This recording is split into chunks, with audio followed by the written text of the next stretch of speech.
સુરત શહેર પોલીસ દ્વારા ગુનેગારોને દબોચી લેવા માટે શરૂ કરાયેલા ખાસ ઓપરેશન ટ્રેપ અંતર્ગત એક બહુ મોટી સફળતા મળી છે।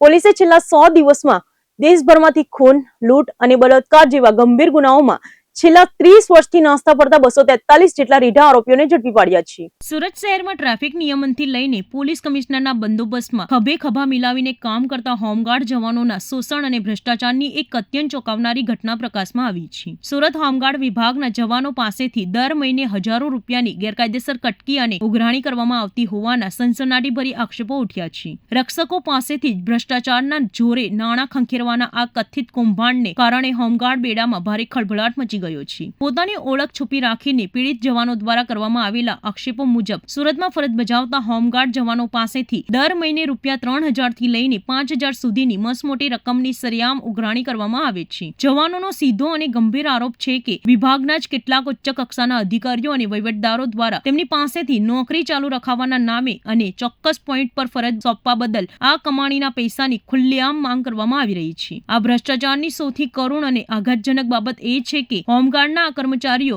રોજના આશરે માત્ર 400 રૂપિયા જેવા નજીવા વેતન પર કાળી મજૂરી કરીને પોતાના પરિવારનું ગુજરાન ચલાવે છે। મહિનાના માંડ 12000 રૂપિયા કમાતા આ ગરીબ કર્મચારીઓ પાસેથી જો દર મહિને 3000 રૂપિયા કે તેથી વધુ રકમ લાંચ પેટે ઉઘરાવાતી હોય તો આ તેમના પરિવારે ભૂખે મરવાની નોબત આવી જાય છે। આ મામલે પ્રાથમિક ધોરણે અંદાજે 15 થી 20 જેટલા હોમગાર્ડ જવાનો આ ગંભીર ત્રાસ અને આર્થિક શોષણથી ભારે પરેશાન હોવાનું સત્તાવાર રીતે સામે આવ્યું છે। જવાને પોતાની પીડા ઠાલવતા વધુમાં જણાવ્યું છે કે જે જવાનો વહીવટદારોને આ ગેરકાયદેસર પૈસા આપવાનો ઇનકાર કરે છે અથવા વિરોધ કરે છે તેમને ઉચ્ચ અધિકારીઓ દ્વારા નોકરીમાંથી તાત્કાલિક અસરથી દૂર કરવાની અથવા લાંબી રજા પર ઉતારી દેવાની સીધી ધમકીઓ આપવામાં આવે છે। નોકરી ગુમાવવાના ડરથી અત્યાર સુધી અનેક જવાનો મન મારીને આ અન્યાય સહન કરી રહ્યા હતા, પરંતુ પાણી માથા પરથી પસાર થઈ જતા આખરે જવાનોએ ન્યાય માટે અવાજ ઉઠાવ્યો છે। મહત્વની વાત એ છે કે આ ગંભીર ઉઘરાણી બાબતે પીડિત જવાનો દ્વારા અગાઉ ઉચ્ચ વહીવટી સ્તરે લેખિત અને મૌખિક રજૂઆતો પણ કરવામાં આવી હતી। આમ છતાં તંત્ર દ્વારા જવાબદારો સામે હજુ સુધી કોઈ યોગ્ય કાયદેસરની કાર્યવાહી કે વિવાદનો નિકાલ ન કરવામાં આવતા જવાનોનો આક્રોશ ફાટી નીકળ્યો છે। હવે જોવાનું એ રહ્યું છે કે આ આક્ષેપો બાદ સુરત પોલીસ કમિશનર અને હોમગાર્ડના ઉચ્ચ કમાન્ડ આ ભ્રષ્ટ અધિકારીઓ સામે તપાસના ચક્કુ ગતિમાન કરીને ગરીબ જવાનોને ક્યારે ન્યાય અપાવે છે। પોલીસે કયું ઓપરેશન હાથ ધર્યું છે અને કેટલા ઇનામી આરોપી ઝડપી પાડ્યા છે?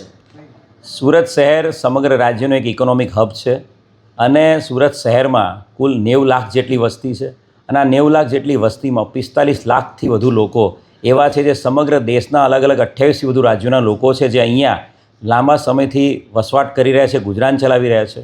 અને સુરત શહેરમાં છેલ્લા 30 વર્ષમાં દાખલ થયેલા જેટલા ગુનાઓ છે એમાં જે નાસ્તા ફરતા આરોપી છે, જે નાસ્તા ફરતા આરોપીઓ સમગ્ર દેશના અલગ અલગ રાજ્યોમાં ભાગી છૂટેલા છે, એવા આરોપીને પકડી પાડવા માટે પોલીસ કમિશનર અનુપમસિંહ ગેહલોત સાહેબના માર્ગદર્શન હેઠળ એક આખું આ operation trap targeted raids on absconders and prolific offenders એક ઓપરેશન ટ્રેપ પ્લાન કરવામાં આવ્યું હતું। સમગ્ર ફેબ્રુઆરી 2026 આખા મહિનામાં આ ઓપરેશન ટ્રેપને 1 માર્ચથી અંજામ આપવા માટે મિટિંગોનું આયોજન કરવામાં આવ્યું હતું। સુરત શહેરના તમામ ગુનાઓના નાસ્તા ફરતા આરોપીઓનો સેન્ટ્રલાઇઝ ડેટાબેઝ ક્રાઇમ બ્રાન્ચ દ્વારા બનાવવામાં આવ્યો હતો। આ ડેટાબેઝમાં આરોપીઓને રાજ્ય વાઇઝ બાયફર્કેશન કરવામાં આવ્યું હતું અને સાથે સાથે ગુજરાત રાજ્યના જે આરોપી છે એનું જિલ્લા વાઇઝ બાયફર્કેશન કરવામાં આવ્યું હતું અને ત્યારબાદ તમામ ડીસીપી ઝોન વાઇઝ એમની એલસીબીની ટીમો અને તમામ પોલીસ સ્ટેશનની ટીમોને આ ડેટાબેઝ અલોટ કરવામાં આવ્યો હતો અને ક્રાઇમ બ્રાન્ચ એસઓજી પણ આ તમામ નાસ્તા ફરતા આરોપી પકડવા માટે જોડાઈ હતી।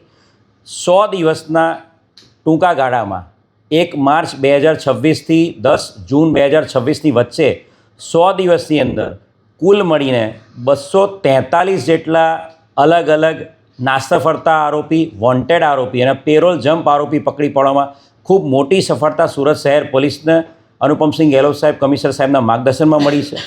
આ 243 આરોપીની અંદર ઉત્તર પ્રદેશનો 1, રાજસ્થાનનો 1, મોરબીનો 1, ભાવનગરનો 2 અને સુરત શહેરના 2 એમ કુલ 7 આરોપી એવા છે જે ઇનામી આરોપી છે, જેમની ઉપર તમામ આરોપીનું કુલ મળીને 2,55,000ની ઇનામ ડિક્લેર થયેલા હતા। એટલે 7 ઇનામી આરોપીનો આ 243 આરોપીમાં સમાવેશ થાય છે। જો ગુનાના હેડવાઇઝ વાત કરીએ તો આ ઓપરેશન ટ્રેપ અંતર્ગત પકડાયેલા 243 આરોપીમાં ખૂનના ગુનાના 18 આરોપી, ખૂનની કોશિશના 7 આરોપી, ધાડના 2 આરોપી, લૂંટના 12 આરોપી, ખંડણીના 4 આરોપી, આર્મ્સ એક્ટનો 1 આરોપી, એનડીપીએસના 23 આરોપી ગુજસી ટોકનો 1 આરોપી, અપહરણના 7, બળાત્કાર પોક્સોના ગંભીર ગુનાના 13 આરોપી, દહેજ મૃત્યુનો 1 આરોપી, છેતરપિંડીના 75 આરોપી અને ચોરીઓના 27 આરોપી તથા પ્રોહિબિશનના 12 અને અન્ય 40 એમ કુલ 243 આરોપી પકડી પાડવામાં આવ્યા છે. તમામ શહેરના તમામ પોલીસ સ્ટેશન ઇન્ક્લુડિંગ મહિલા પોલીસ સ્ટેશન, ASTU તમામે આ આરોપીઓ પકડવા માટે ખૂબ જ મહેનત કરી છે. 243માંથી 82 જેટલા આરોપી ક્રાઇમ બ્રાન્ચની ટીમે પકડી પાડેલા છે. અને આ આરોપીઓનું જો વાત કરીએ, જે પકડાયેલા આરોપી છે એમાં ઘણા બધા એવા આરોપી છે જે ઇનામી આરોપી છે અને ખૂબ જ જઘન્ય ગુનાઓના આરોપી છે. આરોપી આનંદસિંહ ઉર્ફે સોલેસિંહ, જેણે પોતે શોલે મૂવીના નામ ઉપર અને એના અંકલના નામ ગબ્બરસિંહના નામ પરથી આ ગેંગ બનાવેલી હતી, શોલે ગેંગ, ઉત્તર પ્રદેશની ગેંગ, જે મોટી મોટી ખંડણીઓના ગુનાઓ જેની પર દાખલ થયેલા હતા અને ઇનામી આરોપી હતો. એને પકડી પાડવા માટે 2 મહિનાની સતત મહેનત ક્રાઇમ બ્રાન્ચે કરી હતી અને એને પકડી પાડેલો હતો. એ જ રીતે સુનિલ ઝુંબર કાળે એને સાંગલી જિલ્લાના જંગલોમાં જે પોલીસની ટીમો કામે લાગેલી હતી અને 26 વર્ષ જૂનો આરોપી છે, વોન્ટેડ આરોપી, લૂંટ અને બળાત્કારના જેની પર ગુના દાખલ થયેલા છે, એને પણ લિંબાયત પોલીસની ટીમે 26 વર્ષ જૂના વોન્ટેડ આરોપી, 40,000નો ઇનામી આરોપી હતો. જંગલના દુર્ગમ વિસ્તારમાં ત્યાંના લોકોનો પહેરવેશ રાખીને સતત 7 દિવસ સુધી એ વિસ્તારમાં મહેનત કરીને આરોપીને પકડી પાડ્યો હતો. એ જ રીતે ખટોદરા પોલીસ સ્ટેશનનો જે લૂંટનો ગુનો હતો એની અંદર 30,000 રૂપિયાનો ઇનામી આરોપી છે. એ આરોપીને પકડવા માટે પણ ખૂબ જ મહેનત ક્રાઇમ બ્રાન્ચે કરી હતી અને એ આરોપીને મહિનાઓ સુધી મહેનત કરીને એણે પોતે પોતાના પિતાનું નામ ખોટું નાખી દીધું હતું અને આખી આઈડેન્ટિટી ચેન્જ કરી હતી. તે છતાં પણ 6 મહિના સુધી વર્કઆઉટ કરીને ટેકનિકલ અને હ્યુમન ઇન્ટેલિજન્સ આધારે એને ઉત્તર પ્રદેશ લખનૌથી પકડી પાડવામાં આવ્યો હતો.